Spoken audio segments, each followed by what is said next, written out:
সংসদে নারী আসন বর্তমান ৩০০ আসনের সাথে আরো ১০০ আসন বর্ধিত করার কথা প্রস্তাব করা হয়েছে।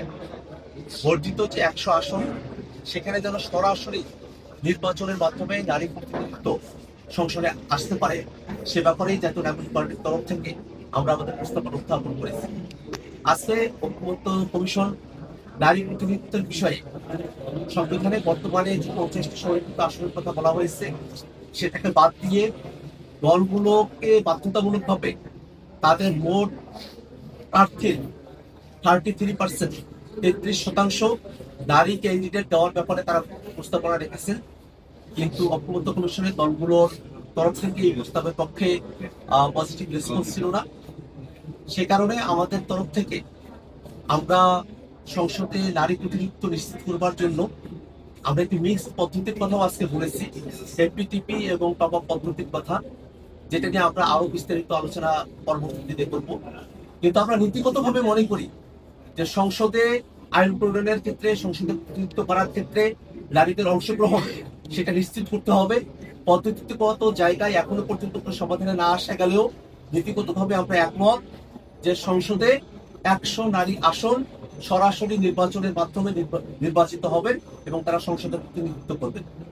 দ্বিতীয় যে বিষয়টি নিয়ে আজকে আলাপ আলোচনা হয়েছে, সেটা সংসদের উচ্চকক্ষ।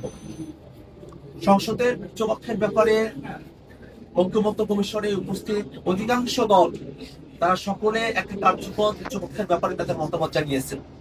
উচ্চকক্ষ কিভাবে গঠিত হবে সে ব্যাপারে দুটি ফর্মুলার কথা বলা হয়েছে।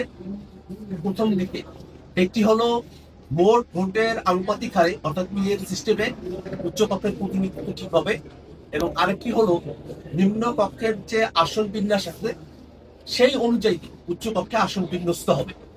এর বাইরে গিয়ে কমিশন আজকে একটি তৃতীয় প্রস্তাবের কথা বলেছিল, যে ৬৪টি জেলা এবং ১২টি সিটি কর্পোরেশন এরিয়াকে আলাদা কনস্টিটিউয়েন্সি ধরে সেখানে নির্বাচনের মধ্য দিয়ে ৭৬ জন প্রতিনিধি তারা উচ্চকক্ষে প্রতিনিধিত্ব করবে।